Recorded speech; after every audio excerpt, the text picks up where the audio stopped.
люди боятся проявлять инициативу. И люди думают, что там стоит им, значит, где-то, значит, засветиться, то их сразу убьют, посадят, там что-то еще плохое случится и так далее. Вот. И в этом плане как бы нужно людей расслабить и сказать, что все нормально, все хорошо. Вон уже сколько людей прошло этот путь.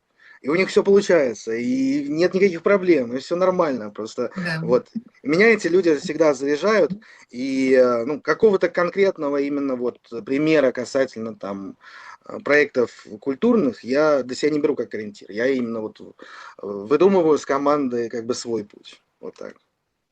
Здорово. Вы сегодня в несколько раз в эфире употребляли такое словосочетание «культурный код». Вот дайте больше расшифровки. Что это для вас? Как вы понимаете? Возможно, нашей аудитории это тоже интересно услышать. И как его можно исследовать и передавать новым поколениям?